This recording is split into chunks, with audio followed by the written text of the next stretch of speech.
ਮੇਰਾ ਜਵਾਈ ਵਿਆਹ ਤੋਂ ਬਾਅਦ ਮੇਰੀ ਕੁੜੀ ਨੂੰ ਇੱਥੇ ਪੇਕਿਆਂ ਦੇ ਘਰ ਹੀ ਛੱਡ ਗਿਆ ਸੀ ਕਿ ਜਦੋਂ ਤੱਕ ਤੁਸੀਂ ਮੈਨੂੰ ਦਾਜ 'ਚ ਮੋਟਰਸਾਈਕਲ ਨਹੀਂ ਦਿੰਦੇ ਮੈਂ ਉਦੋਂ ਤੱਕ ਇਸ ਨੂੰ ਆਪਣੇ ਘਰ ਨਹੀਂ ਲੈ ਕੇ ਜਾਵਾਂਗਾ। ਮੈਂ ਇੱਕ ਵਿਧਵਾ ਔਰਤ ਸੀ। ਮੈਂ ਲੋਕਾਂ ਦੇ ਕੱਪੜੇ ਸਿਲਾਈ ਕਰਕੇ ਆਪਣੇ ਘਰ ਦਾ ਗੁਜ਼ਾਰਾ ਕਰਦੀ ਸੀ। ਮੇਰੇ ਕੋਲੇ ਹੋਰ ਕੋਈ ਕਮਾਈ ਦਾ ਸਾਧਨ ਨਹੀਂ ਸੀ। ਮੈਂ ਆਪਣੀ ਬੇਟੀ ਨਾਲ ਇਕੱਲੀ ਹੀ ਰਹਿੰਦੀ ਸੀ। ਮੈਂ ਆਪਣੇ ਜਵਾਈ ਕੋਲੋਂ 6-7 ਮਹੀਨਿਆਂ ਦਾ ਸਮਾਂ ਮੰਗਿਆ ਸੀ, ਪਰ ਮੇਰਾ ਜਵਾਈ 2-3 ਮਹੀਨਿਆਂ ਬਾਅਦ ਹੀ ਘਰ ਆ ਗਿਆ ਸੀ ਅਤੇ ਮੇਰੇ ਕੋਲੋਂ ਮੋਟਰਸਾਈਕਲ ਦੇ ਪੈਸੇ ਮੰਗਣ ਲੱਗ ਪਿਆ। ਜਦੋਂ ਮੈਂ ਉਸ ਨੂੰ ਦੱਸਿਆ ਕਿ ਮੈਂ ਹਜੇ ਤੱਕ ਮੋਟਰਸਾਈਕਲ ਦੇ ਪੈਸੇ ਨਹੀਂ ਜਮ੍ਹਾਂ ਕਰ ਪਾਈ ਤਾਂ ਉਹ ਗੁੱਸੇ ਵਿੱਚ ਅੱਗ ਬਬੂਲਾ ਹੋ ਗਿਆ। ਗੁੱਸੇ ਵਿੱਚ ਅੱਗ ਬਬੂਲਾ ਹੋ ਕੇ ਉਹ ਕਮਰੇ ਦੇ ਅੰਦਰ ਚਲਾ ਗਿਆ ਅਤੇ ਮੇਰੀ ਬੇਟੀ ਨੂੰ ਬੁਲਾਉਣ ਲੱਗਾ। ਮੈਨੂੰ ਪਤਾ ਸੀ ਕਿ ਉਹ ਬੰਦਾ ਕਮਰੇ ਵਿੱਚ ਮੇਰੀ ਬੇਟੀ ਦਾ ਕੀ ਹਾਸਰ ਕਰੂਗਾ। ਮੇਰੀ ਕੁੜੀ ਨੇ ਕਮਰੇ ਵਿੱਚ ਜਾਣ ਤੋਂ ਇਨਕਾਰ ਕਰ ਦਿੱਤਾ। ਉਦੋਂ ਹੀ ਮੈਂ ਆਪਣੇ ਮੂੰਹ ਨੂੰ ਢੱਕ ਕੇ ਆਪਣੀ ਕੁੜੀ ਦੇ ਕੱਪੜੇ ਪਾ ਕੇ ਆਪਣੇ ਜਵਾਈ ਕੋਲ ਕਮਰੇ ਵਿੱਚ ਚਲੀ ਗਈ। ਪਰ ਉਸ ਸਮੇਂ ਮੇਰੇ ਸਿਰ ਤੇ ਆਸਮਾਨ ਟੁੱਟ ਗਿਆ ਜਦੋਂ ਮੇਰੇ ਜਵਾਈ ਨੇ, ਮੈਂ ਹੱਕੀ ਵੱਕੀ ਜਿਹੀ ਹੋ ਕੇ ਆਪਣੇ ਜਵਾਈ ਦੀ ਸ਼ਕਲ ਦੇਖ ਰਹੀ ਸੀ। ਮੇਰਾ ਪੂਰਾ ਘਰ ਮਹਿਮਾਨਾਂ ਨਾਲ ਭਰਿਆ ਹੋਇਆ ਸੀ। ਹਜੇ ਕੁਝ ਦੇਰ ਪਹਿਲਾਂ ਹੀ ਮੇਰੀ ਕੁੜੀ ਦਾ ਵਿਆਹ ਹੋਇਆ ਸੀ। ਮੈਂ ਖਾਣਾ ਵੀ ਲੜਕੇ ਵਾਲਿਆਂ ਦੀ ਡਿਮਾਂਡ ਦੇ ਅਨੁਸਾਰ ਆਪਣੀ ਹੈਸੀਅਤ ਤੋਂ ਵੱਧ ਕੇ ਤਿਆਰ ਕਰਵਾਇਆ ਸੀ। ਪਰ ਵਿਦਾਈ ਦੇ ਸਮੇਂ ਮੇਰੇ ਜਵਾਈ ਨੇ ਇੱਕ ਨਵੀਂ ਸ਼ਰਤ ਸਾਹਮਣੇ ਰੱਖ ਦਿੱਤੀ। ਉਹ ਕਹਿਣ ਲੱਗਾ ਵਿਦਾਈ ਉਦੋਂ ਹੀ ਹੋਵੇਗੀ ਜਦੋਂ ਉਸ ਨੂੰ ਮੋਟਰਸਾਈਕਲ ਮਿਲੇਗਾ। ਇਹ ਗੱਲ ਸੁਣ ਕੇ ਮੇਰੇ ਹੋਸ਼ ਉੱਡ ਗਏ ਸੀ। ਸਾਰੇ ਲੋਕ ਹਜੇ ਤੱਕ ਘਰ ਵਿੱਚ ਹੀ ਮੌਜੂਦ ਸੀ। ਮੈਂ ਵਿਧਵਾ ਔਰਤ ਲੋਕਾਂ ਦੇ ਕੱਪੜੇ ਸਿਲਾਈ ਕਰਕੇ ਤਿਨਕਾ ਜੋੜ ਕੇ ਮੈਂ ਆਪਣੀ ਬੇਟੀ ਦਾ ਦਾਜ ਬਣਾਇਆ ਸੀ। ਮੈਂ ਦਾਜ ਦੇ ਨਾਮ ਤੇ ਆਪਣੀ ਬੇਟੀ ਨੂੰ ਹਰ ਉਹ ਚੀਜ਼ ਦਿੱਤੀ ਸੀ, ਫਰਨੀਚਰ ਤੋਂ ਲੈ ਕੇ ਫਰਿੱਜ, ਵਾਸ਼ਿੰਗ ਮਸ਼ੀਨ ਤੱਕ ਸਭ ਕੁਝ ਦਿੱਤਾ ਸੀ। ਜੇਕਰ ਮੇਰਾ ਜਵਾਈ ਪਹਿਲਾਂ ਹੀ ਮੋਟਰਸਾਈਕਲ ਵਾਲੀ ਗੱਲ ਕਰਦਾ ਤਾਂ ਮੈਂ ਫਰਿੱਜ ਦੀ ਜਗ੍ਹਾ ਮੋਟਰਸਾਈਕਲ ਲੈ ਦਿੰਦੀ। ਪਰ ਹੁਣ ਮੇਰੇ ਕੋਲ ਪੈਸੇ ਖਤਮ ਹੋ ਚੁੱਕੇ ਸੀ। ਪਰ ਹੁਣ ਵਿਦਾਈ ਦੇ ਸਮੇਂ ਮੈਂ ਉਸ ਨੂੰ ਮੋਟਰਸਾਈਕਲ ਕਿੱਥੋਂ ਲੈ ਕੇ ਦਿੰਦੀ। ਮੈਂ ਤਾਂ ਆਪਣੀ ਸਾਰੀ ਜਮ੍ਹਾਂ ਪੂੰਜੀ ਬੇਟੀ ਦੇ ਵਿਆਹ ਤੇ ਲਾ ਚੁੱਕੀ ਸੀ, ਬਲਕਿ 1 ਲੱਖ ਤੋਂ ਵੱਧ ਮੇਰੇ ਉੱਤੇ ਕਰਜ਼ਾ ਵੀ ਹੋ ਚੁੱਕਾ ਸੀ। ਮੈਂ ਆਪਣੀ ਸਾਰੀ ਬਿਰਾਦਰੀ ਦੇ ਸਾਹਮਣੇ ਆਪਣੀ ਕੁੜੀ ਨੂੰ ਦੇ ਸਹੁਰਿਆਂ ਅੱਗੇ ਹੱਥ ਜੋੜ ਦਿੱਤੇ। ਮੈਂ ਕਿਹਾ ਰੱਬ ਦੇ ਵਾਸਤੇ ਮੇਰੀ ਇੱਜ਼ਤ ਰੱਖ ਲਓ। ਮੈਂ ਥੋੜੇ ਮਹੀਨਿਆਂ ਤੱਕ ਪੈਸੇ ਜਮ੍ਹਾਂ ਕਰਕੇ ਆਪਣੇ ਜਵਾਈ ਨੂੰ ਮੋਟਰਸਾਈਕਲ ਲੈ ਦੇਵਾਂਗੀ। ਪਰ ਲੜਕੇ ਦੀ ਮਾਂ ਨੇ ਗੁੱਸੇ ਵਿੱਚ ਕਿਹਾ ਕਿ ਤੈਨੂੰ ਤਾਂ ਜਵਾਈ ਦੀ ਇੱਜ਼ਤ ਤੱਕ ਨਹੀਂ ਕਰਨੀ ਆਉਂਦੀ। ਮੇਰੇ ਬੇਟੇ ਨੇ ਕਿਹੜੀ ਕੋਈ ਇੰਨੀ ਵੱਡੀ ਫਰਮਾਇਸ਼ ਕਰ ਦਿੱਤੀ ਜੋ ਤੇਰੇ ਲਈ ਪੂਰੀ ਕਰਨੀ ਮੁਸ਼ਕਿਲ ਹੋ ਰਹੀ ਹੈ। ਇੱਕ ਮੋਟਰਸਾਈਕਲ ਤਾਂ ਹੀ ਮੰਗਿਆ ਏ, ਕੀ ਤੂੰ ਉਸ ਨੂੰ ਇਹ ਵੀ ਨਹੀਂ ਲੈ ਕੇ ਦੇ ਸਕਦੀ? ਜਰਾ ਸੋਚ, ਇਸ ਨਾਲ ਤੇਰੀ ਕੁੜੀ ਦੀ ਹੀ ਇੱਜ਼ਤ ਵਧੇਗੀ। ਅੱਛਾ, ਜੇ ਤੂੰ ਮੋਟਰਸਾਈਕਲ ਖਰੀਦਣਾ ਭੁੱਲ ਗਈ ਤਾਂ ਉਸ ਦੇ ਪੈਸੇ ਹੀ ਦੇ ਦੇ, ਉਹ ਆਪਣੀ ਪਸੰਦ ਨਾਲ ਲੈ ਲਵੇਗਾ। ਹੁਣ ਮੈਂ ਆਪਣੀ ਕੁੜੀ ਦੀ ਸੱਸ ਨੂੰ ਕੀ ਦੱਸਦੀ ਕਿ ਮੇਰੇ ਕੋਲ ਤਾਂ ਇੱਕ ਫੁੱਟੀ ਕੌੜੀ ਵੀ ਨਹੀਂ ਹੈ। ਮੈਂ ਕਿਹਾ ਮੇਰੇ ਕੋਲ ਹਜੇ ਤਾਂ ਇੰਨੇ ਪੈਸੇ ਨਹੀਂ ਹਨ। ਮੈਂ ਤੁਹਾਡੇ ਸਾਹਮਣੇ ਹੀ ਵਿਆਹ ਤੇ ਇੰਨਾ ਖਰਚ ਕੀਤਾ ਹੈ। ਜਿੱਦਾਂ ਹੀ ਮੇਰੇ ਕੋਲ ਪੈਸਾ ਜਮ੍ਹਾਂ ਹੋਣਗੇ ਮੈਂ ਉਦੋਂ ਹੀ ਮੋਟਰਸਾਈਕਲ ਲੈ ਕੇ ਦੇ ਦੇਵਾਂਗੀ। ਮੇਰੀ ਕੁੜੀ ਦੇ ਸੱਸ ਸਹੁਰਾ ਤਾਂ ਖਾਮੋਸ਼ ਹੋ ਗਏ, ਪਰ ਮੇਰਾ ਜਮਾਈ ਉੱਠ ਕੇ ਖੜਾ ਹੋ ਗਿਆ। ਕਹਿਣ ਲੱਗਾ ਮੇਰੀ ਵੀ ਕੋਈ ਇੱਜ਼ਤ ਹੈ ਇਸ ਘਰ ਵਿੱਚ ਜਾਂ ਨਹੀਂ? ਮੈਂ ਕਿਹੜਾ ਕੋਈ ਕਾਰੋਬਾਰ ਤੇ ਖਜ਼ਾਨਾ ਮੰਗ ਲਏ ਹਨ? ਮੇਰੇ ਸਾਰੇ ਦੋਸਤ ਮਿੱਤਰਾਂ ਨੂੰ ਉਹਨਾਂ ਦੇ ਵਿਆਹ ਵਿੱਚ ਦਾਜ 'ਚ ਮੋਟਰਸਾਈਕਲ ਮਿਲੇ ਨੇ। ਮੈਂ ਕੀ ਜਵਾਬ ਦੇਵਾਂਗਾ ਉਹਨਾਂ ਨੂੰ ਕਿ ਮੇਰੀ ਸੱਸ ਨੇ ਮੈਨੂੰ ਗੱਲਾਂ ਨਾਲ ਹੀ ਬਹਿਲਾ ਫੁਸਲਾ ਕੇ ਭੇਜ ਦਿੱਤਾ। ਮੈਨੂੰ ਮਾਫ਼ ਕਰ ਦਿਓ। ਹੁਣ ਤੁਹਾਡੀ ਕੁੜੀ ਮੇਰੇ ਨਾਲ ਉਦੋਂ ਹੀ ਵਿਦਾ ਹੋਵੇਗੀ ਜਦੋਂ ਤੁਸੀਂ ਮੈਨੂੰ ਇੱਕ ਨਵਾਂ ਮੋਟਰਸਾਈਕਲ ਲੈ ਕੇ ਦੇਵੋਗੇ। ਮੈਂ ਇੱਦਾਂ ਆਪਣੇ ਦੋਸਤ ਮਿੱਤਰਾਂ ਵਿੱਚ ਜਲੀਲ ਨਹੀਂ ਹੋ ਸਕਦਾ। ਜਵਾਈ ਦੀਆਂ ਇਸ ਗੱਲਾਂ ਨੇ ਤਾਂ ਮੇਰੇ ਪੈਰਾਂ ਹੇਠੋਂ ਜ਼ਮੀਨ ਹੀ ਕੱਢ ਦਿੱਤੀ ਸੀ। ਮੇਰੇ ਨਾਲ ਸਾਡੇ ਆਸ-ਪਾਸ ਦੀਆਂ ਸਿਆਣੀਆਂ ਔਰਤਾਂ ਬਜ਼ੁਰਗ ਵੀ ਮੇਰੇ ਜਵਾਈ ਨੂੰ ਸਮਝਾਉਣ ਲੱਗੇ ਕਿ ਇਹ ਗੱਲ ਸਹੀ ਨਹੀਂ ਹੈ। ਇਹ ਭੈਣ ਜੀ ਤਾਂ ਪਹਿਲਾਂ ਹੀ ਵਿਧਵਾ ਹੈ, ਫਿਰ ਵੀ ਇੱਜ਼ਤ ਨਾਲ ਕੰਮ ਕਰ ਰਹੀ ਹੈ। ਆਪਣੀ ਕੁੜੀ ਦਾ ਵਿਆਹ ਬਹੁਤ ਚੰਗੀ ਤਰ੍ਹਾਂ ਕਰ ਰਹੀ ਹੈ। ਕਿਉਂ ਇਸ ਤਰ੍ਹਾਂ ਤੁਸੀਂ ਇਸ ਨੂੰ ਜਲੀਲ ਅਤੇ ਬੇਇੱਜ਼ਤ ਕਰ ਰਹੇ ਹੋ? ਦਾਜ ਲੈਣਾ ਤਾਂ ਉੱਦਾਂ ਹੀ ਬਹੁਤ ਵੱਡੀ ਲਾਹਨਤ ਹੈ। ਇੱਕ ਬਜ਼ੁਰਗ ਨੇ ਮੇਰੇ ਜਵਾਈ ਅਤੇ ਉਸ ਦੇ ਪਰਿਵਾਰ ਨੂੰ ਸਮਝਾਉਣ ਦੀ ਕੋਸ਼ਿਸ਼ ਕੀਤੀ, ਪਰ ਉਹ ਲੋਕ ਤਾਂ ਗੁੱਸਾ ਕਰ ਗਏ। ਕਹਿਣ ਲੱਗੇ, ਸਾਨੂੰ ਇਹ ਗੱਲਾਂ ਨਾ ਪੜ੍ਹਾਓ। ਇੰਨਾ ਹੀ ਵਿਧਵਾ ਔਰਤ ਦਾ ਫਿਕਰ ਸੀ ਤਾਂ ਖੁਦ ਕਿਉਂ ਨਹੀਂ ਕੋਈ ਇੰਤਜ਼ਾਮ ਕੀਤਾ? ਫਿਰ ਮੇਰਾ ਜਵਾਈ ਮੈਨੂੰ ਕਹਿਣ ਲੱਗਾ, ਦੇਖੋ ਜੀ, ਹੁਣ ਤਾਂ ਮੇਰੀ ਇੱਜ਼ਤ ਦਾ ਮਸਲਾ ਬਣ ਗਿਆ ਹੈ। ਹੁਣ ਤਾਂ ਤੁਹਾਡੀ ਕੁੜੀ ਮੇਰੇ ਨਾਲ ਉਦੋਂ ਹੀ ਵਿਦਾ ਹੋਵੇਗੀ ਜਦੋਂ ਮੋਟਰਸਾਈਕਲ ਦੀ ਚਾਬੀ ਮੇਰੇ ਹੱਥ ਵਿੱਚ ਹੋਵੇਗੀ। ਚਲੋ ਜੀ, ਉੱਠੋ ਇੱਥੋਂ। ਮੇਰਾ ਜਵਾਈ ਆਪਣੇ ਮਾਂ-ਬਾਪ ਨੂੰ ਉੱਠਣ ਦਾ ਕਹਿਣ ਲੱਗ ਪਿਆ। ਮੈਂ ਉਸ ਦੇ ਪੈਰ ਫੜ ਲਏ ਕਿ ਇੱਦਾਂ ਮੇਰੀ ਕੁੜੀ ਬਦਨਾਮ ਹੋ ਜਾਵੇਗੀ। ਇੱਦਾਂ ਨਾ ਕਰੋ, ਮੈਂ ਜਲਦੀ ਹੀ ਮੋਟਰਸਾਈਕਲ ਦੀ ਚਾਬੀ ਤੁਹਾਨੂੰ ਦੇ ਦੇਵਾਂਗੀ। ਪਰ ਉਹ ਲੋਕ ਨਹੀਂ ਮੰਨੇ। ਮੇਰੀ ਕੁੜੀ ਵਿਆਹ ਹੋਣ ਦੇ ਬਾਵਜੂਦ ਵੀ ਮੇਰੇ ਘਰ ਹੀ ਦੁਲਹਨ ਬਣ ਬੈਠੀ ਸੀ ਅਤੇ ਉਸ ਦੀ ਬਰਾਤ ਬਿਨਾਂ ਦੁਲਹਨ ਤੋਂ ਹੀ ਜਾ ਚੁੱਕੀ ਸੀ। ਮੁਹੱਲੇ ਵਾਲੇ ਮੈਨੂੰ ਤਸੱਲੀਆਂ ਦੇ ਕੇ ਚਲੇ ਗਏ। ਮੈਂ ਬਹੁਤ ਰੋ ਰਹੀ ਸੀ। ਮੇਰੀ ਕੁੜੀ ਦੁਲਹਨ ਬਣੀ ਆਪਣੇ ਕਮਰੇ ਵਿੱਚੋਂ ਮੇਰੇ ਕੋਲੇ ਉੱਠ ਕੇ ਆਈ। ਜਦੋਂ ਉਹ ਸਵੇਰੇ ਪਾਰਲਰ ਤੋਂ ਤਿਆਰ ਹੋ ਕੇ ਆਈ ਸੀ ਤਾਂ ਉਦੋਂ ਉਹ ਕਿੰਨੀ ਖੁਸ਼ ਸੀ, ਪਰ ਹੁਣ ਉਸ ਦੇ ਅਥਰੂ ਰੁਕ ਨਹੀਂ ਰਹੇ ਸੀ। ਮੇਰਾ ਦਿਲ ਵੀ ਤਾਂ ਫਟਣ ਲੱਗ ਗਿਆ ਸੀ। ਉਸ ਨੂੰ ਦੇਖ ਕੇ ਮੈਂ ਉਸ ਦਾ ਦਰਦ ਚੰਗੀ ਤਰ੍ਹਾਂ ਸਮਝਦੀ ਸੀ ਕਿ ਇੱਕ ਕੁੜੀ ਤੇ ਉਸ ਸਮੇਂ ਕੀ ਗੁਜ਼ਰਦੀ ਹੈ ਜਦੋਂ ਉਸ ਦੀ ਬਰਾਤ ਵਾਪਸ ਚਲੀ ਜਾਵੇ। ਪਤਾ ਨਹੀਂ ਕਿਉਂ ਮੁੰਡੇ ਵਾਲਿਆਂ ਦੇ ਦਿਲ ਇੰਨੇ ਸਖਤ ਅਤੇ ਪੱਥਰ ਕਿਉਂ ਬਣ ਜਾਂਦੇ ਨੇ। ਉਹਨਾਂ ਨੂੰ ਇਹ ਕਿਉਂ ਨਜ਼ਰ ਨਹੀਂ ਆਉਂਦਾ ਕਿ ਧੀਆਂ ਦੀ ਇੱਜ਼ਤ ਕਿਸ ਕਦਰ ਨਾਜ਼ੁਕ ਹੁੰਦੀ ਹੈ। ਮੇਰੀ ਕੁੜੀ ਬਹੁਤ ਹੀ ਉੱਚੀ-ਉੱਚੀ ਰੋ ਰਹੀ ਸੀ। ਮੈਂ ਉਸ ਨੂੰ ਆਪਣੇ ਸੀਨੇ ਨਾਲ ਲਗਾ ਲਿਆ ਸੀ।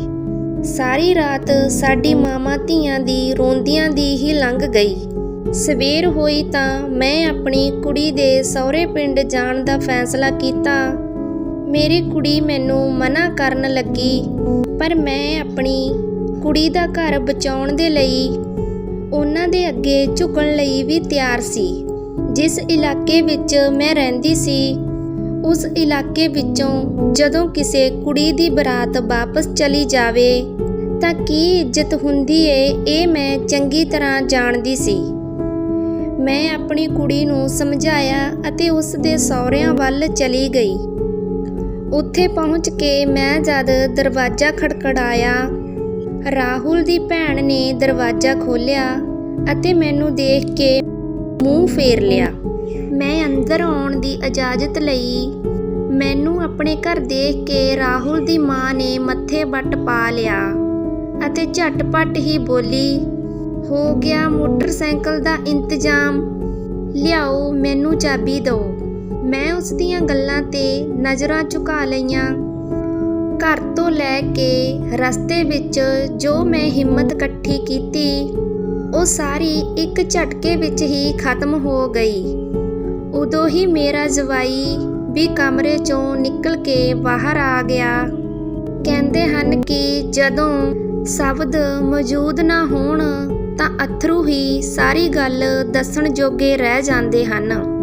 ਮੈਂ ਰੋਂਦੀ ਹੋਈ ਹੱਥ ਜੋੜ ਕੇ ਕੁੜੀ ਦੀ ਸੱਸ ਅਤੇ ਜਵਾਈ ਦੇ ਅੱਗੇ ਖੜੀ ਹੋ ਗਈ ਅਤੇ ਕਿਹਾ, ਮੈਨੂੰ 6 ਮਹੀਨਿਆਂ ਦੀ ਮੋਹਲਤ ਦੇ ਦਿਓ। ਮੈਂ ਦਿਨ ਰਾਤ ਮਿਹਨਤ ਕਰਾਂਗੀ ਅਤੇ ਮੋਟਰਸਾਈਕਲ ਲਈ ਪੈਸੇ ਜਮ੍ਹਾਂ ਕਰਾਂਗੀ। ਮੈਂ ਕਮੇਟੀਆਂ ਵੀ ਪਾ ਰੱਖੀਆਂ ਹਨ। ਜਿੱਦਾਂ ਹੀ ਨਿਕਲ ਆਉਣਗੀਆਂ ਮੈਂ ਰਾਹੁਲ ਬੇਟੇ ਨੂੰ ਮੋਟਰਸਾਈਕਲ ਲੈ ਦੇਵਾਂਗੀ। ਪਰ ਮਿਹਰਬਾਨੀ ਕਰਕੇ ਮੇਰੀ ਧੀ ਨਾਲ ਤਾਲੁਕਾਤ ਨਾ ਤੋੜਨਾ। ਅਸੀਂ ਸਿੱਧੇ ਜਿਹੇ ਲੋਕ ਹਾਂ, ਸਿਰਫ ਇੱਜ਼ਤ ਹੀ ਸਾਡੀ ਜ਼ਿੰਦਗੀ ਦੀ ਕਮਾਈ ਹੁੰਦੀ ਹੈ। ਮੇਰੇ ਸ਼ਬਦ ਸੁਣ ਕੇ ਮੇਰਾ ਜਵਾਈ ਸਾਹਮਣੇ ਆ ਗਿਆ। ਸ਼ਾਇਦ ਉਸਨੂੰ ਮੇਰੀ ਹਾਲਤ ਉੱਪਰ ਤਰਸ ਆ ਗਿਆ ਸੀ। ਆਖਿਰਕਾਰ ਜਵਾਈ ਬੋਲਿਆ, ਠੀਕ ਹੈ, ਮੈਂ ਤੁਹਾਡੀ ਕੁੜੀ ਨੂੰ ਤਲਾਕ ਨਹੀਂ ਦੇਵਾਂਗਾ, ਪਰ ਉਹ ਇਸ ਘਰ ਵਿੱਚ ਵਿਦਾ ਹੋ ਕੇ ਉਦੋਂ ਹੀ ਆਵੇਗੀ ਜਦੋਂ ਮੇਰੇ ਹੱਥ ਵਿੱਚ ਮੋਟਰਸਾਈਕਲ ਦੀ ਚਾਬੀ ਹੋਵੇਗੀ। ਉਸਦੀ ਗੱਲ ਸੁਣ ਕੇ ਮੈਨੂੰ ਕੁਝ ਤਸੱਲੀ ਹੋਈ। ਮਾਂ-ਬਾਪ ਨੂੰ ਆਪਣੀਆਂ ਧੀਆਂ ਦਾ ਘਰ ਬਸਾਉਣ ਲਈ ਬਹੁਤ ਕੁਝ ਕਰਨਾ ਪੈਂਦਾ ਹੈ। ਇਹ ਗੱਲ ਸਿਰਫ ਮੇਰੇ ਵਰਗੀਆਂ ਮਾਵਾਂ ਹੀ ਸਮਝ ਸਕਦੀਆਂ ਨੇ। ਮੈਂ ਉੱਥੋਂ ਵਾਪਸ ਆਪਣੇ ਘਰ ਆ ਗਈ, ਪਰ ਮੇਰੀ ਕੁੜੀ ਨੂੰ ਉੱਥੇ ਮੇਰੇ ਨਾਲ ਕੀ ਸਲੂਕ ਹੋਇਆ ਉਸ ਬਾਰੇ ਮੈਂ ਉਸਨੂੰ ਕੁਝ ਨਾ ਦੱਸਿਆ। ਸਿਰਫ ਇੰਨਾ ਹੀ ਕਿਹਾ ਕਿ ਉਹਨਾਂ ਨੇ ਸਾਨੂੰ 6 ਮਹੀਨੇ ਦਾ ਸਮਾਂ ਦੇ ਦਿੱਤਾ ਹੈ। ਮੇਰੀ ਗੱਲ ਤੇ ਮੇਰੀ ਕੁੜੀ ਕਹਿਣ ਲੱਗੀ, ਜੇ 6 ਮਹੀਨਿਆਂ ਤੋਂ ਬਾਅਦ ਅਸੀਂ ਮੋਟਰਸਾਈਕਲ ਦੇ ਪੈਸੇ ਜਮ੍ਹਾਂ ਨਾ ਕਰ ਸਕੇ ਤਾਂ ਕੀ ਉਹ ਮੈਨੂੰ ਛੱਡ ਦੇਵੇਗਾ? ਕੀ ਫਾਇਦਾ ਮਾਂ ਇਹਨਾਂ ਰਿਸ਼ਤਿਆਂ ਦਾ, ਜਿੱਥੇ ਰਿਸ਼ਤੇ ਪੈਸਿਆਂ ਨਾਲ ਤੋਲੇ ਜਾਂਦੇ ਨੇ। ਮੇਰੀ ਕੁੜੀ ਦੀ ਇਹ ਗੱਲ ਬਿਲਕੁਲ ਸਹੀ ਸੀ, ਪਰ ਇਹ ਜ਼ਾਲਮ ਦੁਨੀਆ ਕਦੋਂ ਕਿਸੇ ਤੇ ਰਹਿਮ ਕਰਦੀ ਹੈ। ਮੈਂ ਉਸ ਤੋਂ ਬਾਅਦ ਮੁਹੱਲੇ ਦੇ ਕਈ ਲੋਕਾਂ ਨੂੰ ਕਿਹਾ ਕਿ ਸਿਲਾਈ ਦੇ ਲਈ ਕੱਪੜੇ ਮੰਗਵਾਉਣ ਦਾ ਕਿਹਾ। ਮੇਰੇ ਮੁਹੱਲੇ ਵਾਲੇ ਲੋਕ ਬਹੁਤ ਹੀ ਚੰਗੇ ਸੀ। ਉਹਨਾਂ ਨੇ ਇਸ ਕੰਮ ਵਿੱਚ ਮੇਰੀ ਬਹੁਤ ਮਦਦ ਕੀਤੀ, ਪਰ ਮੈਂ ਕਿਸੇ ਦਾ ਅਹਿਸਾਨ ਨਹੀਂ ਲੈਣਾ ਚਾਹੁੰਦੀ ਸੀ। ਬਸ ਇੰਨੀ ਕੁ ਮਦਦ ਚਾਹੀਦੀ ਸੀ ਕਿ ਉਹ ਮੈਨੂੰ ਆਪਣੇ ਰਿਸ਼ਤੇਦਾਰਾਂ ਵਿੱਚੋਂ ਬਤੌਰ ਦਰਜਨ ਦੱਸਣ, ਤਾਂ ਜੋ ਮੈਨੂੰ ਜ਼ਿਆਦਾ ਤੋਂ ਜ਼ਿਆਦਾ ਕੰਮ ਮਿਲ ਸਕੇ। ਮੇਰੇ ਕੋਲ ਸਿਲਾਈ ਕਰਨ ਵਾਲੇ ਕੱਪੜਿਆਂ ਦਾ ਭੰਡਾਰ ਲੱਗ ਚੁੱਕਾ ਸੀ। ਫਿਰ ਮੈਂ ਦਿਨ ਰਾਤ ਮਿਹਨਤ ਕਰਨ ਲੱਗੀ। ਮੇਰੀ ਧੀ ਵੀ ਸਾਰੀ ਰਾਤ ਮੇਰੇ ਨਾਲ ਬੈਠ ਕੇ ਕੱਪੜੇ ਸਿਲਾਈ ਕਰਦੀ ਰਹਿੰਦੀ। ਹੱਥਾਂ ਦੀਆਂ ਉਂਗਲਾਂ ਅਤੇ ਰੀੜ੍ਹ ਦੀ ਹੱਡੀ ਵੀ ਦਰਦ ਨਾਲ ਟੁੱਟ ਰਹੀ ਸੀ।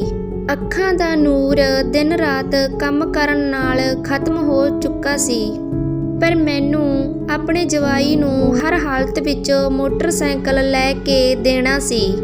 ਇੱਕ ਦਿਨ ਮੇਰੀ ਕਮਰ ਵਿੱਚ ਇੰਨਾ ਤੇਜ਼ ਦਰਦ ਉੱਠਿਆ ਕਿ ਮੈਂ ਚੀਕ ਕੇ ਡਿੱਗ ਪਈ।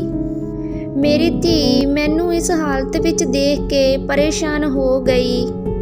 ਘਰ ਵਿੱਚ ਕੋਈ ਵੀ ਮਰਦ ਮੌਜੂਦ ਨਹੀਂ ਸੀ ਜੋ ਮੈਨੂੰ ਹਸਪੀਟਲ ਲੈ ਜਾਂਦਾ। ਮੇਰੀ ਧੀ ਮੈਨੂੰ ਕਿਸੇ ਤਰ੍ਹਾਂ ਸਹਾਰਾ ਦੇ ਕੇ ਹਸਪੀਟਲ ਲੈ ਗਈ। ਬੁਢਾਪੇ ਦੀ ਵਜ੍ਹਾ ਨਾਲ ਮੇਰੇ ਉੱਪਰ ਕਈ ਬਿਮਾਰੀਆਂ ਨੇ ਹਮਲਾ ਕਰ ਦਿੱਤਾ ਸੀ। ਮਹਿੰਗੀਆਂ ਦਵਾਈਆਂ ਨਾਲ ਇਲਾਜ ਸ਼ੁਰੂ ਕੀਤਾ ਗਿਆ ਅਤੇ ਮੇਰੇ ਕਈ ਟੈਸਟ ਕਰਵਾਏ ਗਏ, ਜਿਨ੍ਹਾਂ ਉੱਤੇ ਕਈ ਹਜ਼ਾਰਾਂ ਨਾਲ ਖਰਚਾ ਹੋਇਆ। ਡਾਕਟਰਾਂ ਦਾ ਕਹਿਣਾ ਸੀ ਕਿ ਮੇਰੀ ਰੀੜ੍ਹ ਦੀ ਹੱਡੀ ਕਮਜ਼ੋਰ ਹੋ ਚੁੱਕੀ ਹੈ। ਹੁਣ ਮੈਨੂੰ 2 ਮਹੀਨੇ ਬੈੱਡ ਰੈਸਟ ਕਰਨੀ ਪਵੇਗੀ, ਨਹੀਂ ਤਾਂ ਮੇਰਾ ਪੂਰਾ ਸਰੀਰ ਖਤਰੇ ਵਿੱਚ ਹੈ। ਡਾਕਟਰ ਦੀ ਇਹ ਗੱਲ ਸੁਣ ਕੇ ਮੇਰੇ ਉੱਤੇ ਫਿਰ ਦੁੱਖਾਂ ਦਾ ਪਹਾੜ ਟੁੱਟ ਪਿਆ। 2 ਮਹੀਨੇ ਜੇ ਮੈਂ ਬੈੱਡ ਤੇ ਪਈ ਤਾਂ ਜਵਾਈ ਨੂੰ ਮੋਟਰਸਾਈਕਲ ਕਿੱਥੋਂ ਲੈ ਕੇ ਦੇਵਾਂਗੀ। ਇਸ ਤੋਂ ਵੀ ਜ਼ਿਆਦਾ ਮੇਰਾ ਦਿਲ ਇਸ ਗੱਲ ਤੋਂ ਦੁਖੀ ਸੀ ਕਿ ਜੋ ਮੁਸ਼ਕਲਾਂ ਨਾਲ 20,000 ਪਿਛਲੇ ਦਿਨਾਂ ਤੋਂ ਜਮ੍ਹਾਂ ਕੀਤਾ ਸੀ, ਉਹ ਮੇਰੇ ਮਹਿੰਗੇ ਟੈਸਟ ਅਤੇ ਦਵਾਈਆਂ ਵਿੱਚ ਇੱਕ ਦਿਨ ਦੇ ਵਿੱਚ ਹੀ ਖਰਚ ਹੋ ਗਿਆ ਸੀ।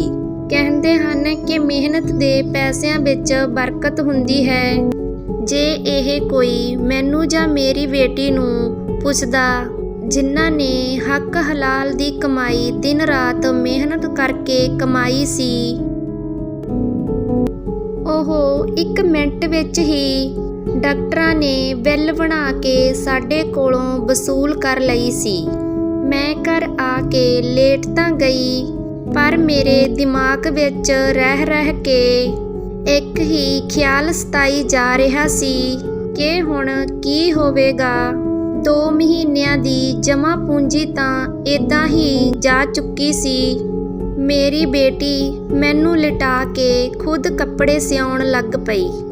ਕੁਝ ਦਿਨ ਆਰਾਮ ਕਰਨ ਤੋਂ ਬਾਅਦ ਮੈਂ ਵੀ ਕੱਪੜੇ ਸਿਲਾਈ ਕਰਨ ਦੇ ਲਈ ਉੱਠੀ ਤਾਂ ਮੇਰੀ ਬੇਟੀ ਨੇ ਤੁਰੰਤ ਹੀ ਮਨਾ ਕਰ ਦਿੱਤਾ।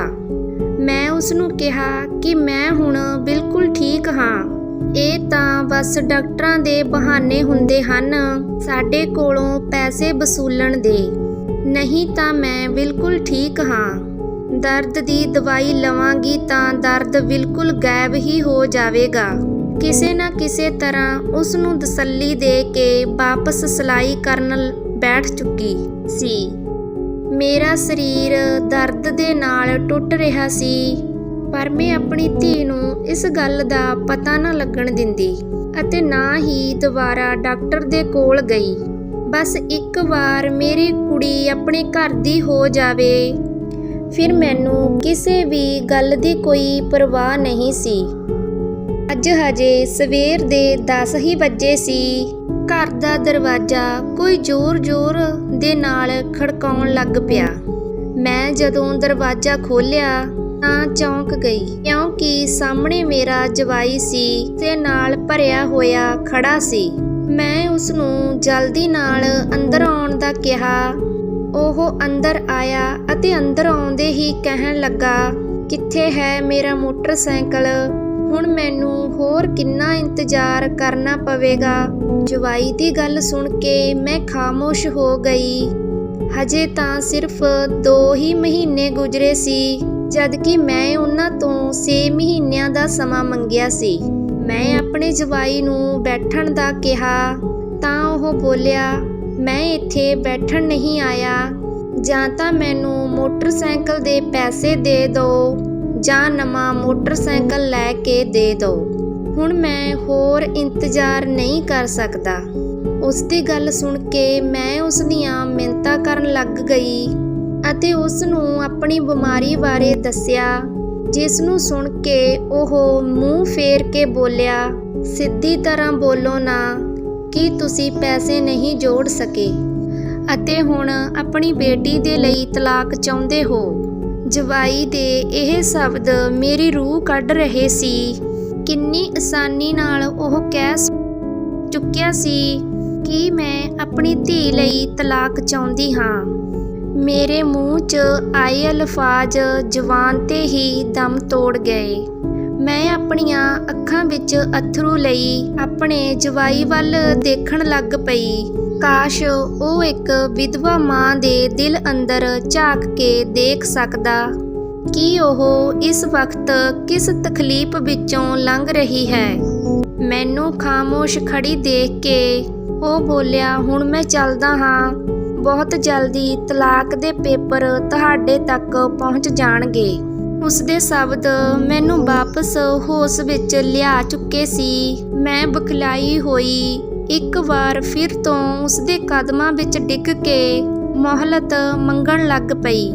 ਮੈਨੂੰ ਇਸ ਤਰ੍ਹਾਂ ਕਦਮਾਂ ਵਿੱਚ ਰੋਂਦੇ ਦੇਖ ਉਹ ਕਹਿਣ ਲੱਗਾ, ਸਿਰਫ 2 ਹਫ਼ਤਿਆਂ ਦਾ ਸਮਾਂ ਦੇਵਾਂਗਾ। ਜੇ ਮੇਰੀ ਡਿਮਾਂਡ ਪੂਰੀ ਨਾ ਕਰ ਸਕੇ ਤਾਂ ਸਮਝ ਜਾਣਾ ਮੇਰੇ ਵੱਲੋਂ ਤੁਹਾਡੀ ਬੇਟੀ ਆਜ਼ਾਦ ਹੋ ਚੁੱਕੀ ਹੈ। ਇੰਨਾ ਕਹਿ ਕੇ ਉਹ ਉੱਥੋਂ ਜਾ ਚੁੱਕਾ ਸੀ। ਮੈਂ ਉੱਥੇ ਹੀ ਜ਼ਮੀਨ 'ਤੇ ਬੈਠ ਕੇ ਆਪਣਾ ਚਿਹਰਾ ਲੁਕੋ ਕੇ ਰੋਣ ਲੱਗ ਪਈ ਸੀ। ਮੈਂ ਹੋਰ ਕਿੰਨਾ ਝੁਕ ਸਕਦੀ ਸੀ? ਕਿਉਂ ਇਹਨਾਂ ਲੋਕਾਂ ਨੂੰ ਖੌਫ ਨਹੀਂ ਆਉਂਦਾ ਸੀ ਕਿ ਇਹਨਾਂ ਲੋਕਾਂ ਦੇ ਬੇਟੀਆਂ ਭੈਣਾਂ ਨਹੀਂ ਸੀ? 2 ਹਫ਼ਤਿਆਂ ਵਿੱਚ ਮੇਰੇ ਕੋਲੇ 10,000 ਪੈਸੇ ਹੀ ਜਮ੍ਹਾਂ ਹੋਏ। ਹਜੇ ਵੀ ਪੈਸੇ ਬਹੁਤ ਘੱਟ ਸੀ। ਮੇਰੀ ਬੇਟੀ ਇਸ ਗੱਲ ਤੋਂ ਅਣਜਾਣ ਸੀ ਕਿ ਜਵਾਈ ਨੇ ਮੋਹਲਤ ਘੱਟ ਕਰ ਦਿੱਤੀ ਸੀ। ਕੁਝ ਦੇਰ ਬਾਅਦ ਦਰਵਾਜ਼ੇ 'ਤੇ ਦਸਤਕ ਹੋਈ। ਮੇਰੇ ਦਿਲ ਵਿੱਚ ਖਤਰੇ ਦੀਆਂ ਘੰਟੀਆਂ ਵੱਜਣ ਲੱਗ ਪਈਆਂ। ਮੈਂ ਕੰਬਦੇ ਹੱਥਾਂ ਨਾਲ ਜਦੋਂ ਦਰਵਾਜ਼ਾ ਖੋਲ੍ਹਿਆ ਤਾਂ ਸਾਹਮਣੇ ਮੇਰਾ ਜਵਾਈ ਖੜਾ ਸੀ, ਪਰ ਉਸ ਦੇ ਚਿਹਰੇ 'ਤੇ ਕੋਈ ਵੀ ਗੁੱਸਾ ਗਿੱਲਾ ਨਹੀਂ ਸੀ। ਉਹ ਚੱਲਦਾ ਹੋਇਆ ਅੰਦਰ ਆਇਆ। ਮੈਂ ਉਸ ਨੂੰ ਕਮਰੇ ਵਿੱਚ ਬਿਠਾਇਆ ਅਤੇ ਉਹ ਕਹਿਣ ਲੱਗਾ, ਮੈਨੂੰ ਆਪਣੀ ਪਤਨੀ ਤਾਨੀਆ ਨਾਲ ਕੁਝ ਗੱਲ ਕਰਨੀ ਹੈ। ਉਸ ਨੂੰ ਮੇਰੇ ਕੋਲ ਭੇਜੋ। ਜਵਾਈ ਦੀ ਗੱਲ ਸੁਣ ਕੇ ਮੈਂ ਉਸ ਨੂੰ ਹੈਰਾਨੀ ਦੇ ਨਾਲ ਦੇਖਣ ਲੱਗ ਪਈ। ਮੈਨੂੰ ਸਮਝ ਨਹੀਂ ਆ ਰਿਹਾ ਸੀ ਕਿ ਮੈਂ ਉਸ ਦੀ ਇਸ ਗੱਲ ਤੇ ਹੈਰਾਨ ਹੋਵਾਂ ਜਾਂ ਖੁਸ਼ ਹੋਵਾਂ। ਕਿਤੇ ਮੇਰੀਆਂ ਦੁਆਵਾਂ ਦਾ ਸਿਲਾ ਤਾਂ ਨਹੀਂ ਮਿਲਣ ਵਾਲਾ, ਕਿਤੇ ਮੇਰੇ ਜਵਾਈ ਨੂੰ ਸਾਡੀ ਹਾਲਤ ਤੇ ਤਰਸ ਤਾਂ ਨਹੀਂ ਆ ਗਿਆ ਅਤੇ ਉਹ ਮੇਰੀ ਬੇਟੀ ਨੂੰ ਘਰ ਲਿਜਾਉਣਾ ਚਾਹੁੰਦਾ ਹੋਵੇ। ਮੈਨੂੰ ਇਹਨਾਂ ਸੋਚਾਂ ਵਿੱਚ ਗੁੰਮ ਦੇਖ ਕੇ ਮੇਰਾ ਜਵਾਈ ਮੇਰੇ ਵੱਲ ਗੌਰ ਨਾਲ ਦੇਖਣ ਲੱਗਾ ਅਤੇ ਬੋਲਿਆ, ਮੰਮੀ ਜੀ, ਤਾਨੀਆ ਨੂੰ ਬੁਲਾਓ। ਮੇਰੇ ਕੋਲ ਜ਼ਿਆਦਾ ਵਕਤ ਨਹੀਂ ਹੈ ਜੋ ਮੈਂ ਇੱਥੇ ਬੈਠ ਕੇ ਖਰਾਬ ਕਰਦਾ ਰਹਾਂ। ਉਸ ਦੀ ਗੱਲ ਸੁਣ ਕੇ ਮੈਂ ਜ਼ਰਾ ਹੋਸ਼ ਸੰਭਾਲੀ। ਮੈਂ ਕਮਰੇ ਵਿੱਚੋਂ ਬਾਹਰ ਨਿਕਲੀ ਤਾਂ ਦੇਖਿਆ ਮੇਰੀ ਕੁੜੀ ਬਾਹਰ ਹੀ ਖੜੀ ਆਪਣੇ ਪਤੀ ਦੀਆਂ ਗੱਲਾਂ ਸੁਣ ਰਹੀ ਸੀ। ਉਹ ਗੁੱਸੇ ਨਾਲ ਵਾਪਸ ਰਸੋਈ ਵਿੱਚ ਚਲੀ ਗਈ। ਮੈਂ ਉਸਨੂੰ ਰਾਹੁਲ ਬਾਰੇ ਦੱਸਿਆ ਤਾਂ ਉਸਨੇ ਸਾਫ਼ ਮਨਾ ਕਰ ਦਿੱਤਾ। ਉਹ ਬੋਲੀ, ਮੈਂ ਉਹਨਾਂ ਨਾਲ ਕੋਈ ਗੱਲ ਨਹੀਂ ਕਰਨੀ। ਇਹਨਾਂ ਨੂੰ ਤਾਂ ਮੋਟਰਸਾਈਕਲ ਨਾਲ ਹੀ ਮਤਲਬ ਹੈ।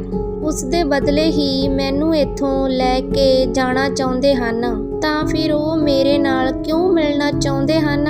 ਮੈਂ ਹੁਣ ਉਸ ਨੂੰ ਉਦੋਂ ਹੀ ਮਿਲਾਂਗੀ ਜਦੋਂ ਮੋਟਰਸਾਈਕਲ ਦੀ ਚਾਬੀ ਮੇਰੇ ਹੱਥ ਵਿੱਚ ਹੋਵੇਗੀ। ਬੇਟੀ ਦੀ ਗੱਲ ਸੁਣ ਕੇ ਮੇਰੇ ਦਿਮਾਗ ਨੇ ਕੰਮ ਕਰਨਾ ਬੰਦ ਕਰ ਦਿੱਤਾ। ਮੇਰੇ ਹੱਥ ਪੈਰ ਫੁੱਲਣ ਲੱਗ ਪਏ ਕਿ ਕਿਤੇ ਜਵਾਈ ਤੱਕ ਇਸ ਦੀ ਆਵਾਜ਼ ਪਹੁੰਚ ਤਾਂ ਨਹੀਂ ਗਈ, ਕਿਤੇ ਬਣੀ ਬਣਾਈ ਗੱਲ ਵਿਗਾੜ ਨਾ ਬੈਠੇ। ਮੈਂ ਆਪਣੀ ਬੇਟੀ ਨੂੰ ਬਹੁਤ ਸਮਝਾਇਆ ਕਿ ਉਹ ਤੇਰਾ ਪਤੀ ਹੈ, ਇੱਕ ਵਾਰ ਉਸ ਦੀ ਗੱਲ ਸੁਣ ਲੈ, ਆਖਿਰ ਉਹ ਕੀ ਕਹਿਣਾ ਚਾਹੁੰਦਾ ਹੈ। ਪਰ ਮੇਰੀ ਕੁੜੀ ਨੇ ਸਾਫ਼-ਸਾਫ਼ ਮਨਾ ਕਰ ਦਿੱਤਾ। ਨਾ ਜਾਣੇ ਮੇਰੇ ਜਵਾਈ ਨੇ ਮੇਰੀ ਕੁੜੀ ਨੂੰ ਕੀ ਕਹਿਣਾ ਸੀ। ਹੋ ਸਕਦਾ ਕਿ ਉਹ ਬਹੁਤ ਜ਼ਰੂਰੀ ਗੱਲ ਹੋਵੇ। ਉਦੋਂ ਹੀ ਮੇਰੇ ਦਿਮਾਗ ਵਿੱਚ ਇੱਕ ਗੱਲ ਆਈ, ਕਿਉਂ ਨਾ ਮੈਂ ਆਪਣੀ ਕੁੜੀ ਦੇ ਕੱਪੜੇ ਪਾ ਕੇ ਖੁਦ ਨੂੰ ਚੰਗੀ ਤਰ੍ਹਾਂ ਢੱਕ ਕੇ ਜਵਾਈ ਦੇ ਕੋਲ ਚਲੀ ਜਾਵਾਂ। ਮੈਂ ਜਲਦੀ ਨਾਲ ਆਪਣੀ ਕੁੜੀ ਦੇ ਕੱਪੜੇ ਪਾਏ ਅਤੇ ਆਪਣੀ ਚੁੰਨੀ ਨੂੰ ਖੁਦ ਤੇ ਇਸ ਤਰ੍ਹਾਂ ਲਿਆ ਕਿ ਚਿਹਰਾ ਨਾ ਦਿਖੇ। ਮੇਰਾ ਚਿਹਰਾ ਉਦੋਂ ਹੀ ਨਜ਼ਰ ਆਉਂਦਾ ਸੀ ਜੇ ਮੈਂ ਆਪਣੇ ਜਵਾਈ ਦੇ ਬਿਲਕੁਲ ਸਾਹਮਣੇ ਜਾਂਦੀ। ਮੈਂ ਡਰਦੀ ਨੇ ਕਮਰੇ ਵਿੱਚ ਕਦਮ ਰੱਖਿਆ ਤੇ ਦੂਸਰੇ ਪਾਸੇ ਮੂੰਹ ਕਰਕੇ ਖੜੀ ਹੋ ਗਈ। ਮੇਰਾ ਜਵਾਈ ਉਸ ਸਮੇਂ ਕਮਰੇ ਦੇ ਇੱਕ ਕੋਨੇ ਵਿੱਚ ਖੜਾ ਸੀ, ਕਿਸੇ ਦੇ ਨਾਲ ਗੱਲ ਕਰ ਰਿਹਾ ਸੀ। ਸਾਡੇ ਘਰ ਮੋਬਾਈਲ ਦਾ ਸਿਗਨਲ ਕਾਫੀ ਮੁਸ਼ਕਲ ਨਾਲ ਆਉਂਦਾ ਸੀ। ਜਦੋਂ ਹੀ ਉਹ ਮੈਨੂੰ ਕਮਰੇ ਵਿੱਚ ਮੌਜੂਦ ਦੇਖ ਕੇ ਮੇਰੇ ਵੱਲ ਮੁੜਿਆ, ਮੈਨੂੰ ਡਰ ਸੀ ਕਿ ਕਿਤੇ ਉਹ ਮੇਰੇ ਸਾਹਮਣੇ ਆ ਕੇ ਨਾ ਖੜਾ ਹੋ ਜਾਵੇ। ਜੇਕਰ ਉਸਨੇ ਮੈਨੂੰ ਮੇਰੀ ਬੇਟੀ ਦੀ ਜਗ੍ਹਾ ਦੇਖ ਲਿਆ ਤਾਂ ਇੱਕ ਅਲੱਗ ਹੀ ਸ਼ਰਮਿੰਦਗੀ ਦਾ ਸਾਹਮਣਾ ਕਰਨਾ ਪੈ ਜਾਣਾ ਸੀ। ਮੇਰੇ ਜਵਾਈ ਨੇ ਜਦੋਂ ਹੀ ਬੋਲਣਾ ਸ਼ੁਰੂ ਕੀਤਾ ਤਾਂ ਮੇਰੇ ਹੋਸ਼ ਉੱਡ ਗਏ। ਉਸ ਦੀ ਇੱਕ ਗੱਲ ਮੈਂ ਸਾਹ ਰੋਕ ਕੇ ਸੁਣ ਰਹੀ ਸੀ। ਉਹ ਕਹਿ ਰਿਹਾ ਸੀ ਕਿ ਮੈਨੂੰ ਮੋਟਰਸਾਈਕਲ ਨਹੀਂ ਚਾਹੀਦਾ ਅਤੇ ਨਾ ਹੀ ਮੈਨੂੰ ਕਿਸੇ ਹੋਰ ਚੀਜ਼ ਦਾ ਲਾਲਚ ਸੀ। ਤੂੰ ਇੱਕ ਚੰਗੀ ਲੜਕੀ ਹੈ, ਪਰ ਮੈਨੂੰ ਤੇਰੇ ਅਤੇ ਤੇਰੇ ਦਾਜ ਨਾਲ ਕੋਈ ਮਤਲਬ ਨਹੀਂ ਸੀ। ਉਸ ਦੀਆਂ ਗੱਲਾਂ ਸੁਣ ਕੇ ਮੇਰੀਆਂ ਅੱਖਾਂ ਵਿੱਚੋਂ ਅੱਥਰੂ ਨਿਕਲ ਗਏ। ਹਕੀਕਤ ਜਾਣ ਕੇ ਮੇਰਾ ਪੂਰਾ ਸਰੀਰ ਕੰਬ ਰਿਹਾ ਸੀ। ਮੇਰੀ ਸੱਜੀ ਬਾਂਹ ਵਿੱਚ ਦਰਦ ਦੀਆਂ ਚੀਸਾਂ ਉੱਠ ਰਹੀਆਂ ਸੀ, ਜਿਨ੍ਹਾਂ ਦਾ ਅਸਰ ਮੇਰੇ ਦਿਲ ਤੇ ਹੋ ਰਿਹਾ ਸੀ। ਮੇਰੀ ਇਹ ਦਰਦ ਬਰਦਾਸ਼ਤ ਕਰਨ ਦੀ ਸ਼ਕਤੀ ਖਤਮ ਹੋ ਚੁੱਕੀ ਸੀ। ਦਰਦ ਦੀ ਤੇਜ਼ ਲਹਿਰ ਨੇ ਮੇਰੇ ਦਿਲ ਨੂੰ ਆਪਣੇ ਕਾਬੂ ਵਿੱਚ ਲਿਆ ਅਤੇ ਮੈਂ ਇੱਕ ਚੀਕ ਦੇ ਨਾਲ ਜ਼ਮੀਨ ਤੇ ਡਿੱਗ ਗਈ। ਆਖਰੀ ਤਸਵੀਰ ਜੋ ਮੇਰੀਆਂ ਅੱਖਾਂ ਵਿੱਚ ਬਣੀ, ਉਹ ਮੇਰੀ ਦੁਲਹਨ ਬਣੀ ਬੇਟੀ ਦੀ ਸੀ। ਮੈਂ ਨਹੀਂ ਜਾਣਦੀ ਮੈਂ ਕਿੰਨੇ ਦਿਨ ਬੇਹੋਸ਼ ਰਹੀ, ਪਰ ਜਦੋਂ ਹੋਸ਼ ਆਇਆ ਤਾਂ ਮੈਂ ਹਸਪੀਟਲ ਵਿੱਚ ਕਈ ਮਸ਼ੀਨਾਂ ਦੇ ਵਿਚਕਾਰ ਲੇਟੀ ਹੋਈ ਸੀ। ਮੇਰੀ ਬੇਟੀ ਮੇਰਾ ਹੱਥ ਫੜ ਮੇਰੇ ਮੋਢਿਆਂ ਤੇ ਲੇਟੀ ਹੋਈ ਸੀ। ਸ਼ਾਇਦ ਉਹ ਸੋ ਰਹੀ ਸੀ। ਕਾਸ਼ ਇਹ ਇੱਕ ਬੁਰਾ ਸੁਪਨਾ ਹੁੰਦਾ, ਪਰ ਇਹ ਤਾਂ ਹਕੀਕਤ ਸੀ। ਉਹ ਸਾਰੀਆਂ ਗੱਲਾਂ ਮੇਰੀਆਂ ਅੱਖਾਂ ਦੇ ਸਾਹਮਣੇ ਕਿਸੇ ਫਿਲਮ ਦੇ ਵਾਂਗ ਚੱਲਣ ਲੱਗ ਪਈਆਂ। ਮੇਰੇ ਜਵਾਈ ਦੀਆਂ ਗੱਲਾਂ ਮੇਰੇ ਦਿਲ 'ਤੇ ਚੁਭ ਰਹੀਆਂ ਸੀ। ਉਹ ਤਾਂ ਹੁਣ ਮੇਰਾ ਜਵਾਈ ਵੀ ਨਹੀਂ ਰਿਹਾ ਸੀ। ਉਸਨੇ ਉਸ ਦਿਨ ਕਿਹਾ ਸੀ ਕਿ ਕਿਸੇ ਹੋਰ ਲੜਕੀ ਨੂੰ ਦਿਲੋਂ ਜਾਨ ਤੋਂ ਪਿਆਰ ਕਰਦਾ ਹੈ। ਉਸ ਤੋਂ ਇਲਾਵਾ ਕਿਸੇ ਹੋਰ ਨਾਲ ਵਿਆਹ ਕਰਨ ਦਾ ਸੋਚ ਵੀ ਨਹੀਂ ਸਕਦਾ। ਪਰ ਮੇਰੇ ਘਰ ਵਾਲੇ ਇਸ ਰਿਸ਼ਤੇ ਦੇ ਲਈ ਨਹੀਂ ਮੰਨੇ ਅਤੇ ਜ਼ਬਰਦਸਤੀ ਮੇਰਾ ਰਿਸ਼ਤਾ ਤੇਰੇ ਨਾਲ ਤੈਅ ਕਰ ਦਿੱਤਾ। ਮੈਨੂੰ ਨਾ ਹੀ ਤੇਰੇ ਦਾਜ ਦਾ ਲਾਲਚ ਹੈ ਅਤੇ ਨਾ ਹੀ ਤੇਰੇ ਵਿੱਚ ਕੋਈ ਦਿਲਚਸਪੀ ਹੈ। ਮੈਨੂੰ ਬਸ ਆਪਣੀ ਪਸੰਦ ਨਾਲ ਵਿਆਹ ਕਰਨਾ ਹੈ। ਇਸੇ ਕਰਕੇ ਮੈਂ ਇਹ ਮੋਟਰਸਾਈਕਲ ਵਾਲੀ ਸ਼ਰਤ ਰੱਖੀ ਤਾਂ ਕਿ ਤੂੰ ਮੇਰੇ ਨਾਲ ਵਿਦਾ ਹੋ ਕੇ ਨਾ ਆ ਸਕੇ ਅਤੇ ਤੂੰ ਆਪ ਹੀ ਇਹ ਰਿਸ਼ਤਾ ਤੋੜ ਦੇਵੇਂ। ਪਰ ਤੁਸੀਂ ਐਦਾਂ ਨਹੀਂ ਕੀਤਾ ਅਤੇ ਮੈਂ ਇਹ ਵੀ ਜਾਣਦਾ ਹਾਂ ਕਿ ਇਹ ਸ਼ਰਤ ਪੂਰੀ ਕਰਨੀ ਤੁਹਾਡੇ ਲਈ ਬਹੁਤ ਮੁਸ਼ਕਿਲ ਹੈ। ਇਸ ਕਰਕੇ ਬਿਹਤਰ ਹੈ ਕਿ ਮੈਂ ਤੇਰੇ ਨਾਲ ਇਹ ਜ਼ਬਰਦਸਤੀ ਦਾ ਰਿਸ਼ਤਾ ਖਤਮ ਕਰ ਦੇਵਾਂ। ਉਸ ਤੋਂ ਬਾਅਦ ਕੀ ਹੋਇਆ ਮੈਨੂੰ ਕੁਝ ਯਾਦ ਨਹੀਂ। ਮੇਰਾ ਦਿਲ ਮੇਰਾ ਸਾਥ ਛੱਡ ਚੁੱਕਿਆ ਸੀ। ਪਤਾ ਨਹੀਂ ਮਾਂ-ਬਾਪ ਆਪਣੀ ਬੇਟੀਆਂ ਦੇ ਨਾਲ ਜ਼ਬਰਦਸਤੀ ਕਿਉਂ ਕਰਦੇ ਹਨ। ਉਹਨਾਂ ਦੇ ਇੱਦਾਂ ਦੇ ਫੈਸਲੇ ਕਈ ਲੜਕੀਆਂ ਦੀ ਜ਼ਿੰਦਗੀ ਖਰਾਬ ਕਰ ਚੁੱਕੇ ਸੀ, ਜਿਸ ਦਾ ਖਾਮਿਆਜ਼ਾ ਸਿਰਫ ਅਤੇ ਸਿਰਫ ਇੱਕ ਲੜਕੀ ਨੂੰ ਹੀ ਭੁਗਤਣਾ ਪੈਂਦਾ ਹੈ। ਮੈਂ ਇੱਕ ਨਜ਼ਰ ਆਪਣੀ ਬੇਟੀ ਦੇ ਵੱਲ ਦੇਖਿਆ ਜੋ ਮੈਨੂੰ ਹੋਸ਼ ਵਿੱਚ ਦੇਖ ਕੇ ਚੁੰਮ-ਚੁੰਮ ਨਹੀਂ ਥੱਕ ਰਹੀ ਸੀ। ਮੈਂ ਤਾਂ ਹਜੇ ਆਪਣੀ ਬੇਟੀ ਦੀ ਖਾਤਰ ਜੀਣਾ ਸੀ। ਮੈਂ ਹਿੰਮਤ ਕਰਕੇ ਖੁਦ ਨੂੰ ਸੰਭਾਲਿਆ ਅਤੇ ਆਪਣੀ ਬੇਟੀ ਨੂੰ ਦਿਲਾਸਾ ਦੇਣ ਲੱਗ ਪਈ। ਉਹ ਸਭ ਕੁਝ ਜਾਣ ਚੁੱਕੀ ਸੀ। ਰਾਹੁਲ ਉਸ ਨੂੰ ਇਸ ਹੁਲੀਏ ਵਿੱਚ ਦੇਖ ਕੇ ਬਹੁਤ ਗੁੱਸੇ ਵਿੱਚ ਘਰ ਤੋਂ ਨਿਕਲ ਗਿਆ ਸੀ ਅਤੇ ਮੇਰੀ ਬੇਟੀ ਨੂੰ ਤਲਾਕ ਵੀ ਦੇ ਦਿੱਤਾ ਸੀ। ਅਸੀਂ ਘਰ ਵਾਪਸ ਆਏ ਤਾਂ ਗੇਟ ਖੋਲ੍ਹਿਆ ਸੀ। ਮੇਰੀ ਬੇਟੀ ਦੇ ਦਾਜ ਦਾ ਸਮਾਨ ਖਿਲਰਿਆ ਪਿਆ ਸੀ। ਆਸ-ਪਾਸ ਦੇ ਲੋਕਾਂ ਤੋਂ ਪਤਾ ਚੱਲਿਆ ਕਿ ਰਾਹੁਲ ਨੇ ਆਪਣੀ ਪਸੰਦ ਦੀ ਲੜਕੀ ਨਾਲ ਵਿਆਹ ਕਰਵਾ ਲਿਆ ਸੀ। ਪਰ ਇਸ ਸਾਰੇ ਖੇਲ ਵਿੱਚ ਉੱਜੜ ਤਾਂ ਮੇਰੀ ਬੇਟੀ ਗਈ ਸੀ, ਉਹ ਵੀ ਬਿਨਾਂ ਕਿਸੇ ਕਸੂਰ ਤੋਂ। ਅਸੀਂ ਦੋਨੋਂ ਮਾਂ-ਬੇਟੀ ਸਬਰ ਦਾ ਘੁੱਟ ਪੀ ਕੇ ਖਾਲੀ ਹੱਥ ਰਹਿ ਗਏ। ਕੁਝ ਮਹੀਨਿਆਂ ਬਾਅਦ ਸਾਡੇ ਗਵਾਂਢ ਵਿੱਚ ਰਹਿਣ ਵਾਲੀ ਔਰਤ ਆਪਣੀ ਪਹਿਚਾਣ ਦੇ ਲੋਕਾਂ ਵਿੱਚੋਂ ਤਾਣੀਆਂ ਦੇ ਲਈ ਰਿਸ਼ਤਾ ਲੈ ਕੇ ਆਈ। ਉਹ ਬਹੁਤ ਚੰਗੇ ਲੋਕ ਸੀ। ਮੇਰੇ ਕੋਲੋਂ ਕਿਸੇ ਵੀ ਚੀਜ਼ ਦੀ ਕੋਈ ਡਿਮਾਂਡ ਨਾ ਕੀਤੀ, ਪਰ ਮੈਂ ਆਪਣੀ ਬੇਟੀ ਨੂੰ ਫਿਰ ਵੀ ਹਰ ਚੀਜ਼ ਦੇ ਕੇ ਭੇਜਿਆ। ਮੇਰੇ ਦਿਲ ਵਿੱਚ ਡਰ ਸੀ ਕਿ ਕਿਤੇ ਉਹਦੇ ਨਾਲ ਬਦਸਲੂਕੀ ਨਾ ਕੀਤੀ ਜਾਵੇ, ਉਸਨੂੰ ਤਾਨੇ ਨਾ ਦਿੱਤੇ ਜਾਣ। ਪਰ ਉਹ ਤਾਂ ਖਾਨਦਾਨੀ ਅਤੇ ਇੱਜ਼ਤਦਾਰ ਲੋਕ ਸੀ। ਮੇਰੀ ਬੇਟੀ ਖੁਸ਼ ਸੀ। ਮੇਰੇ ਦਿਲ ਨੂੰ ਵੀ ਸਕੂਨ ਮਿਲ ਗਿਆ ਸੀ। ਮੇਰਾ ਜਵਾਈ ਮੈਨੂੰ ਵੀ ਆਪਣੇ ਘਰ ਲੈ ਗਿਆ ਸੀ। ਉਹ ਬਿਲਕੁਲ ਆਪਣੀ ਸਗੀ ਮਾਂ ਦੇ ਵਾਂਗ ਮੇਰਾ ਖਿਆਲ ਰੱਖਦਾ ਸੀ।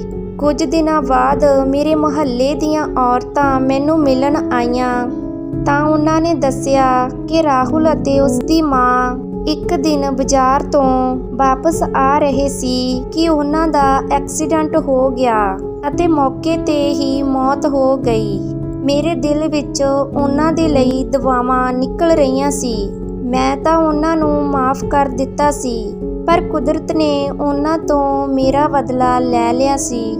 ਮੈਨੂੰ ਤਾਂ ਮੇਰੇ ਸਬਰ ਦਾ ਫਲ ਮਿਲ ਗਿਆ ਸੀ। ਬੇਸ਼ੱਕ ਅਜ਼ਮਾਇਸ਼ਾਂ ਇੱਕ ਨਾ ਇੱਕ ਦਿਨ ਜ਼ਰੂਰ ਖਤਮ ਹੋ ਜਾਂਦੀਆਂ ਹਨ, ਬਸ ਉਹਨਾਂ ਨੂੰ ਸਬਰ ਨਾਲ ਬਰਦਾਸ਼ਤ ਕਰਨਾ ਪੈਂਦਾ ਹੈ ਅਤੇ ਆਪਣੇ ਪਰਮਾਤਮਾ 'ਤੇ ਭਰੋਸਾ ਰੱਖਣਾ ਪੈਂਦਾ ਹੈ। ਕਹਾਣੀ ਨੂੰ ਸੁਣਨ ਲਈ ਤੁਹਾਡਾ ਬਹੁਤ-ਬਹੁਤ ਧੰਨਵਾਦ ਜੀ। ਇਹੋ ਜਿਹੀਆਂ ਸੋਹਣੀਆਂ ਅਤੇ ਮੋਟੀਵੇਸ਼ਨ ਕਹਾਣੀਆਂ ਲਈ ਚੈਨਲ ਨੂੰ ਸਬਸਕ੍ਰਾਈਬ ਐਂਡ ਵੀਡੀਓ ਨੂੰ ਲਾਈਕ ਜ਼ਰੂਰ ਕਰਨਾ ਅਤੇ ਕਿਸੇ ਹੋਰ ਨਾਲ ਵੀ ਇਹ ਵੀਡੀਓ ਜ਼ਰੂਰ ਸਾਂਝੀ ਕਰਨਾ। ਧੰਨਵਾਦ ਜੀ।